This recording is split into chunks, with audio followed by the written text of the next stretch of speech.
Bienvenidos todos a la segunda clase, donde veremos la unidad 2, teoría del valor, y la unidad 3, la demanda. Bien, hablemos del error de composición. El error de composición es aquel que asume que aquello que es conveniente, óptimo, adecuado a nivel microeconómico, también lo es a nivel macroeconómico. Es decir, la falsa creencia, la falsa percepción de creer que algo que es bueno en términos de los agentes económicos puede serlo también para toda una comunidad, una nación, es decir, en términos macroeconómicos. Un ejemplo bien emblemático de esto sería, actualmente en Venezuela, a una familia le conviene ahorrar en dólares, sin embargo, para el país esto produce un efecto negativo, ya que encarece el precio del dólar perjudicando la economía nacional. Como ven, una familia se puede beneficiar con la especulación de los dólares, sin embargo, eso perjudicaría al país, a la macroeconomía del país como un todo, porque encarecería el valor del dólar frente al bolívar, provocando incluso más inflación a nivel nacional. La falacia de división es todo lo contrario. Falsa creencia de lo que es con creer que lo que es conveniente a nivel macroeconómico también lo es a nivel de cada uno de los agentes económicos de forma individual, es decir, a nivel microeconómico. Eso se puede resumir en un ejemplo bien sencillo como este. Para la economía nacional es conveniente que se incremente el consumo familiar. Sin embargo, a una familia le conviene incrementar su nivel de ahorro con el fin de garantizar sus proyectos futuros. Explico brevemente. Una familia, sin duda, con el objeto de poder lograr sus proyectos futuros, necesita ahorrar.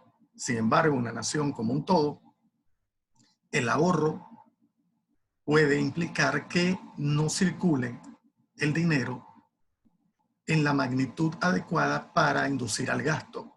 Y este gasto, en fin, mover la economía. No olviden que lo que es gasto para una persona es ingreso para otro. Y evidentemente, si el volumen de ahorro es muy alto, esa actividad económica, ese motor, se detiene, se paraliza. Entonces, por eso decimos que para la economía como un todo, es decir, a nivel macroeconómico, es bueno que haya mucho gasto, que circule el dinero.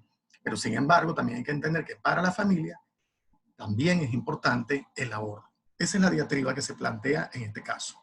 Bien, hablemos un poco de aquellos factores que determinan el valor de un bien. Llamémoslo principio de determinación objetiva del valor intrínseco de los bienes. No olviden que en economía bienes es tanto servicios como productos. El valor de un bien, por supuesto, que depende en gran magnitud de lo que es su utilidad, su satisfacción. El valor que justamente aporta al individuo una vez que éste lo adquiere, lo consume, lo disfruta. En la medida que esa satisfacción sea mayor, obviamente el valor que nosotros le asignamos al bien será mayor. Y ese valor implica la disposición que nosotros estamos dispuestos a pagar por dicho bien en el mercado. Por supuesto, también que el valor del bien va a depender del grado de escasez. El tema de la escasez es algo relativo, porque un mismo bien puede ser escaso en una determinada economía y no serlo en otra. Incluso tener la disponibilidad, una mayor disponibilidad del bien hace que justamente su valor para una persona sea menor, dado que es fácil conseguirlo, es fácil adquirirlo. Pero cuando en una economía observamos que un bien, la dificultad para poder disponer de él es alta, entonces el bien se cotiza a un valor mucho más alto, probablemente el precio al cual lo encontremos en el mercado sea relativamente alto, y eso hace pues que nuestra disponibilidad de adquirir el bien pues implique un mayor valor. Eso está pasando con la gasolina actualmente. Fíjense que actualmente la gasolina se vende el litro en 20 dólares o 30 dólares cada 10 litros. Es decir, cada litro se vende en 2 dólares, 3 dólares. ¿Pero por qué? Porque no se consigue gasolina, al menos no en el estado Bolívar. Y eso implica entonces algo de especulación y las personas que no pueden, no tienen salvoconducto y no pueden acceder a la gasolina, ¿qué hacen? Simplemente están dispuestos a pagar un alto precio por la gasolina, porque ese es el valor que nosotros le asignamos para hacer nuestras compras, poder comprar medicina también, alguna emergencia que se nos presente. Y esa relativa escasez es lo que provoca que efectivamente en este momento la gasolina tenga un precio tan alto, porque está en función del valor que en este momento, de acuerdo con su escasez, nosotros le asignamos a dicho bien. Ok, y justamente esa comparación entre el valor que uno le asigna al bien y el precio que este tiene en el mercado es lo que deriva en el excedente del consumidor. Vamos a explicar brevemente en qué consiste esto. El excedente del consumidor no es más que la diferencia entre el valor que nosotros le asignamos a un bien, por los factores ya antes explicados, y el precio que éste tiene efectivamente en el mercado. Cuando restamos esa diferencia, obtenemos el excedente del consumidor, que en principio lo que viene a representar su verdadero significado es ese valor por encima, ese excedente, esa diferencia por encima del precio que éste tiene en el mercado. Cuando es positivo es porque nosotros estamos dispuestos a pagar por ese bien o servicio más del precio que él tiene en el mercado. Y en el caso contrario, si el valor que nosotros le asignamos a un bien es inferior al precio que éste tiene en el mercado, entonces el excedente será negativo, en cuyo caso lo lógico sería decir que no hay excedente del consumidor.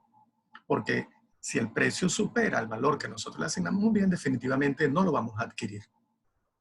¿Y hasta qué punto nosotros vamos a adquirir un bien? Hasta el punto en el cual el valor que nosotros le asignamos a un determinado bien sea exactamente igual al precio que esto tiene en el mercado. Hasta allí vamos a adquirir. Es como entrar a una tienda de ropa, vamos a ser más específicos, camisas. El precio de cada una de las camisas en esa tienda es de $10 y el precio, el máximo valor que uno estaba dispuesto a pagar por cada una de las camisas era $20. Bueno, en la medida en que usted quiera aprovechar dicha oferta, empieza a tomar varias camisas, pero en la medida que usted más y más camisas va tomando con el fin de aprovechar esta situación, se va dando cuenta que el grado de satisfacción que le provoca la adquisición de cada camisa adicional es cada vez menor. Y llega un momento en el cual uno se detiene y dice, bueno, ya, suficientes camisas, porque ya la satisfacción está ligada al valor que uno le asigna al bien. Y en ese momento, la última camisa que usted tomó para llevarla ya a la caja y pagar todo ese lote de camisas, su valor es exactamente igual al precio al cual le van a vender la camisa. En ese último caso, esa última camisa, el excedente del consumidor es cero. Es como si yo le dijera que el valor que usted le asigna a esa última camisa son $10, son $10, sí, tal cual como le había dicho inicialmente, y el precio es justamente $10, 10 menos 10, 0. Allí es cuando ya tomamos la decisión, bueno, suficiente, pues me llevo estas 7 camisas hasta allí. Es así, de acuerdo a la conducta racional del consumidor, cómo se opera en el marco de lo que es el excedente del consumidor. Ahora, por supuesto que este dato sería interesantísimo por parte de la tienda conocerlo, porque le permitiría incluso fijar unos precios relativamente más altos con el fin de aprovechar el excedente del consumidor, sabiendo que el consumidor está dispuesto a pagar un precio superior por cada camisa. Bien, esto solamente una tienda, una empresa, un negocio, solo podría saberlo si aplica un estudio de mercado. Bien, hablemos de la ley de una utilidad marginal decreciente, muy ligada al excedente del consumidor y a lo que acabo de explicar. ¿Qué nos dice esta ley? Que en la medida que se incrementa el consumo de un determinado bien, el grado de satisfacción o utilidad total que nos genera será cada vez mayor. Eso es cierto, pero de forma decreciente, hasta alcanzar su punto máximo. Porque no podemos pretender que vamos a adquirir cualquier cantidad de bien y la satisfacción que me va a provocar siempre será mayor en forma creciente. Eso es imposible. Porque en la medida que uno tiene más de un bien, el grado de satisfacción que te provoca una unidad más es cada vez menor. ¿La utilidad aumenta por adquirir un par de zapatos más, aun cuando usted tenga muchos pares de zapatos? Sí, pero menos que el primer par de zapatos cuando usted no tenía ningún par y estaba descalzo. Obviamente que ese primer par de zapatos, el nivel de satisfacción es muy alto. Pero en los últimos pares de zapatos que usted adquiere, ese nivel de satisfacción ya pasa a ser mucho menor. Y llega un momento que su satisfacción total toma el punto máximo y a partir de allí, incluso si usted sigue adquiriendo más de este bien, la satisfacción comienza a descender. Es decir, por adquirir un par de zapatos más, su utilidad disminuye. ¿Por qué? En este caso, concretamente, porque usted, por adquirir un par de zapatos, está sacrificando otros bienes que muy bien le podrían suplir otro tipo de necesidad, y como el presupuesto del consumidor es limitado, pues bien, ahí hay un costo importante en cuanto al sacrificio de no adquirir otros bienes por adquirir este. Y en cuanto a lo que es la utilidad marginal, que ahí la ve representada, fíjense que siempre es decreciente. Ella viene siendo a nivel matemático como la pendiente, como la derivada de la función de utilidad total. Un comentario más que este porque no se trata de hacer un enfoque matemático, sino económico de lo que estoy explicando. Fíjense que la utilidad marginal no es otra cosa que la variación cada vez que usted adquiere una unidad más, es decir, por cada variación de las cantidades. Me explico concretamente. En la medida que se consume una unidad más de un determinado bien, el grado de satisfacción o utilidad adicional que éste le otorga al consumidor será cada vez menor. Usted viene muy cansado de jugar futbolito, el primer vaso de agua le cae fenomenal. Probablemente el segundo vaso de agua más que el primero. Pero en la medida que usted sigue tomando más vasos de agua, la satisfacción sigue disminuyendo y en una cuantía, además, cada vez mayor. Disminuye, disminuye y llega al punto en el cual, si usted sigue consumiendo más vasos de agua, lejos de producirle una escasa o ínfima satisfacción, pues le va a producir desutilidad, le va a causar malestar, le cae mal. Bien, a continuación iniciemos la unidad 3, la demanda. Lo primero que debemos conocer es el concepto de lo que es demanda. Es la cantidad de un bien o servicio que el consumidor desea y puede adquirir a distintos niveles de precios. Primero, aclararles que hay un deseo, se quiere adquirir, pero el deseo tiene que ir acompañado del poder. Y ese poder se traduce en lo que es la capacidad económica para efectivamente, de acuerdo con tu presupuesto, adquirir bienes y servicios. Bien, entonces en economía, desear no es poder exactamente. Para usted traducir ese deseo en una compra, pues bien, tiene que pagar por él. Entonces, solo eso se puede hacer si usted tiene el presupuesto suficiente para poder traducir la compra.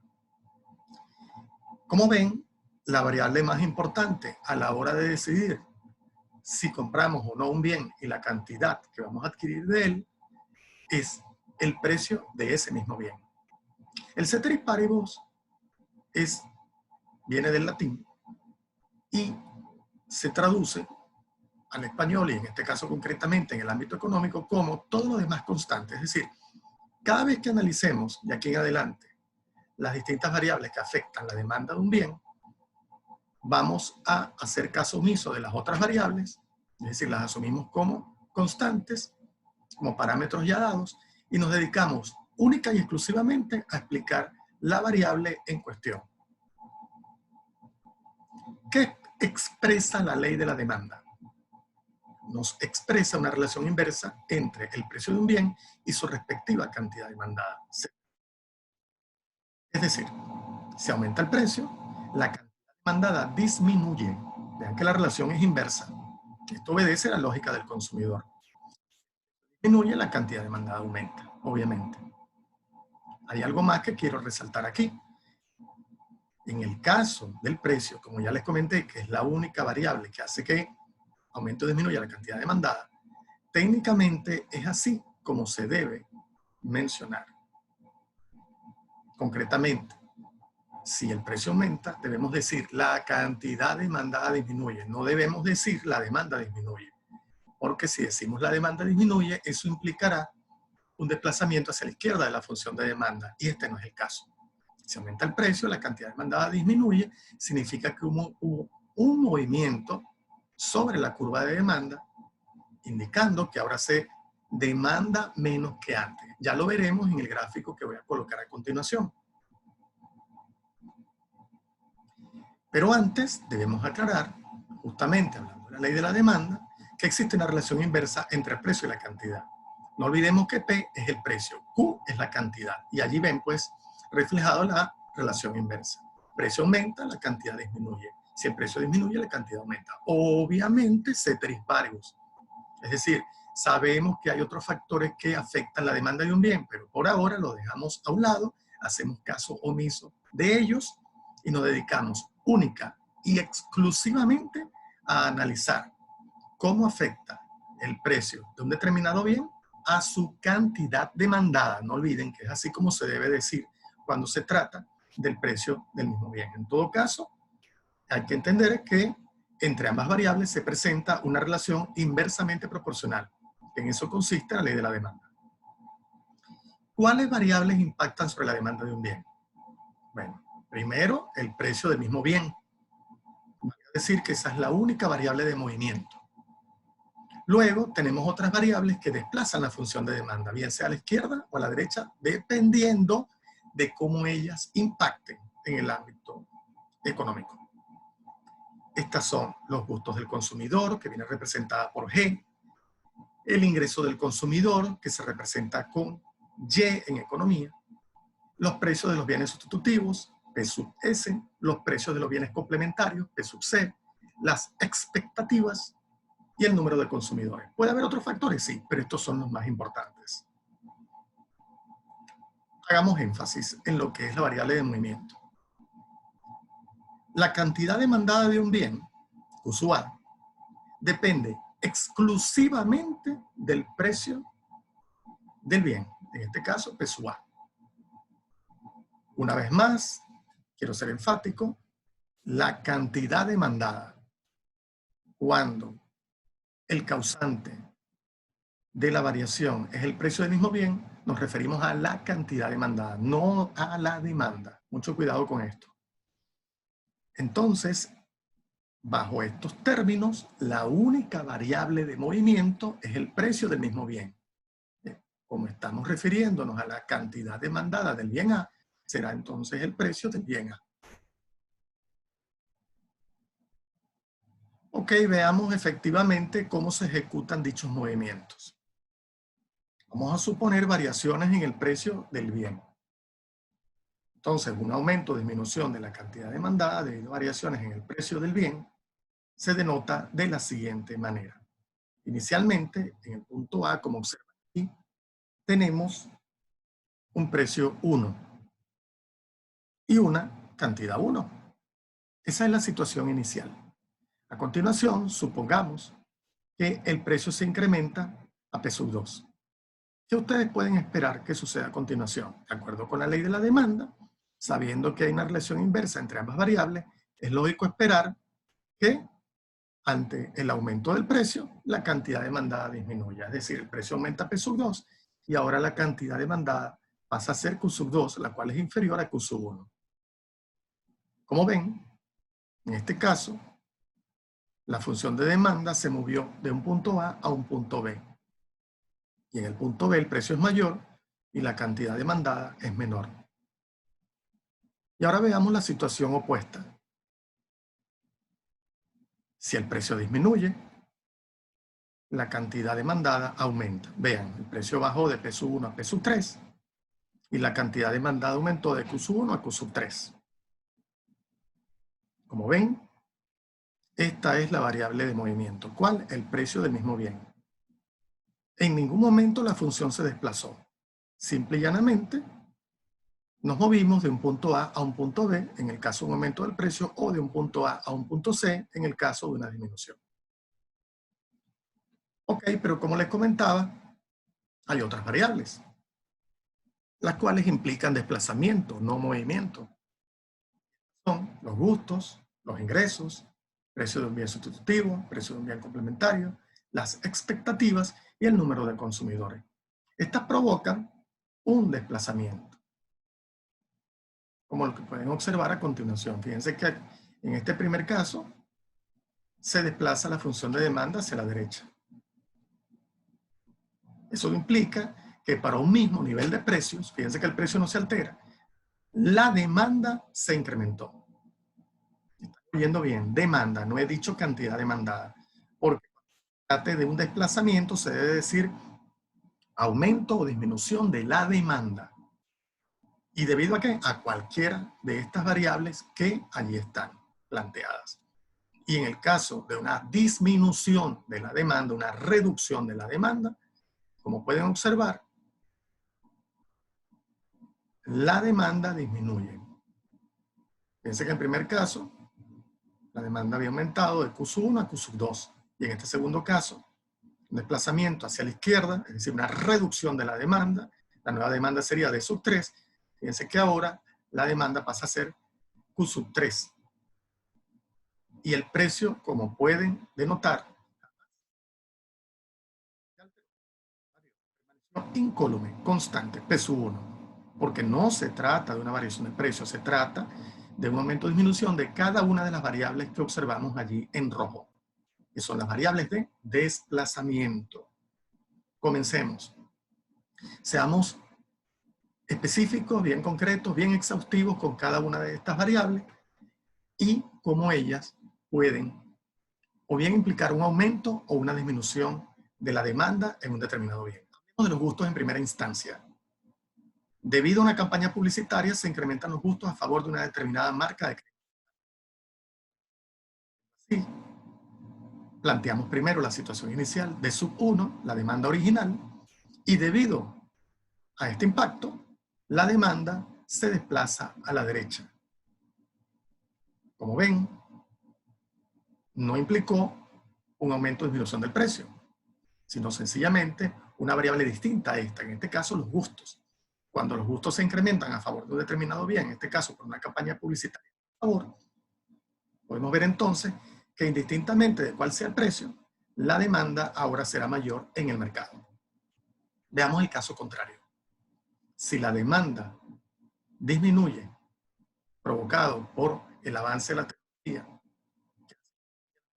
por equipos DVD, y que ahora la demanda se oriente hacia el Blu-ray, entonces la demanda de los DVD se desplaza hacia la izquierda, porque las preferencias están ahora a favor de un equipo, un componente electrónico más moderno, y hace que ahora la demanda de DVD, modelo de menor avance tecnológico, pues disminuye, porque hay un proceso de gustos en contra del DVD, y esto provoca un desplazamiento hacia la izquierda. Fíjense que aumentó los precios de los DVD, disminuyeron los precios del DVD. No, no se trató de eso. Se trató única y exclusivamente de un tema de gustos. En este caso, ligado a lo que es una mayor calidad, un producto que ahora satisface la misma demanda, pero con una mayor calidad. Vamos al tercer caso, los ingresos del consumidor. Si aumenta el ingreso del consumidor, la demanda de la comida aumentará. Esto resulta muy obvio para nosotros, porque en general la comida es un bien normal. Y entonces, si una familia dispone de un mayor nivel de ingresos porque su sueldo aumentó, porque está en una mejor situación económica y un estrato social superior, obviamente demandará más comida. Y eso implica que la demanda se desplace a la derecha, sencillamente por eso.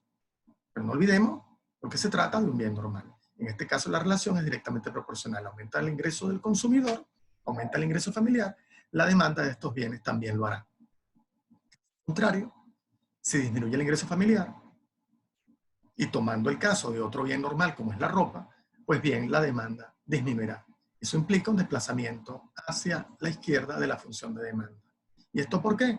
Porque en el caso de los bienes normales, como la ropa, la relación con el ingreso del consumidor es directamente proporcional. Reitero, el consumidor disminuyó, la demanda de ropa también. Pero si se trata de un bien inferior, la relación es inversamente proporcional. Fíjense, si disminuye el ingreso del consumidor, la demanda de traslado en transporte público aumentará, ya que se trata de un bien inferior. Ahora, el consumidor no podrá trasladarse en un taxi, el cual es un bien de mayor calidad que trasladarse en transporte público. ¿Qué pasará entonces? al disminuir el ingreso del consumidor, entonces este no tendrá público, por la cual la demanda de este servicio se incrementará, en detrimento de la demanda de traslados en taxis. Y en el caso contrario, si aumenta el ingreso del consumidor, la demanda de sardina disminuirá, tomando en cuenta que la sardina es un bien inferior a otros de mayor calidad. En este caso, comparándolo con el salmón. También lo podríamos comparar con carite, mero, anchoa, pargo, etc. Pero lo cierto es que al tratarse de un bien inferior, se aumenta el ingreso familiar. Esta familia, a continuación, tendrá la posibilidad de sustituir la sardina por otro tipo de pescados. Entonces ahora el consumidor podrá adquirir un bien de mayor calidad. Por ejemplo, el salmón. Entonces la demanda de sardina se trasladaría hacia la izquierda. Es decir, se reduce la demanda de sardina una vez el ingreso familiar aumenta. En el caso de los bienes sustitutivos, y dos bienes sustitutivos muy emblemáticos en el mercado son la mantequilla y la margarina, si aumenta el precio de la mantequilla, aumentará la demanda de margarina, ya que ambos son bienes sustitutivos, cuasi perfectos además. Cuasi es un término que se emplea, tomado del latín, y es muy usado en términos económicos. Entonces, en este caso, la relación es directamente proporcional. ¿Qué implica esto? Que si aumenta el precio de la mantequilla, aumenta la demanda del otro. ¿Ok? Si tenemos la situación original de uno, esto implicaría que la demanda de margarina se desplace a la derecha. Porque ahora el consumidor va a preferir demandar el bien más económico, de acuerdo con su presupuesto. Un producto cuasi perfectos, entonces opta por la margarina, cuyo precio relativo está más bajo en el mercado. La razón por la cual la demanda de margarina aumenta, es decir, se desplaza. Y en el caso contrario, si disminuye el precio de los jugos de fruta, disminuirá la demanda de refrescos. No olviden, la relación es directamente proporcional. Entonces, siendo sustitutos, al precio de los jugos de fruta, estos se tornarán más económicos, más asequibles a lo que es el presupuesto familiar. Entonces va a disminuir sin duda como consecuencia la demanda de refresco, trasladándose hacia la izquierda. Hablemos a continuación de los bienes complementarios. No olvidemos que los bienes complementarios son aquellos que se utilizan de forma conjunta, juntos, se complementan para satisfacer una misma necesidad. Se combinan en muchos casos, se mezclan. Bien, no pueden operar de manera separada para satisfacer la misma necesidad, sino de forma conjunta. Bueno, es el caso, por ejemplo, del jamón y el pan. En este caso, sabiendo que son bienes complementarios, es preciso tomar en cuenta primero que la relación es inversamente proporcional. ¿Entre quién? Entre el precio de un bien y la demanda del otro. Concretamente, si disminuye el precio del kilo de jamón, entonces aumentará la demanda de pan. Dado que se utilizan de manera conjunta para hacer un sándwich, evidentemente que la demanda de pan se incrementará aprovechando esta reducción del precio del kilo de jamón. ¿Qué va a pasar entonces con la demanda de pan? Se va a trasladar hacia la... que para un mismo precio del pan se demanda más pan debido a que el precio del jamón, que es un producto complementario a este, se redujo y hace económico el poder comer en el desayuno un sándwich.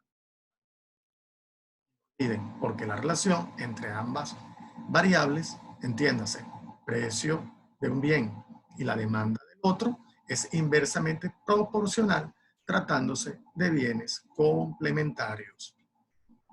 Caso contrario, si aumenta el precio de los sacos de vestir, entonces disminuirá la demanda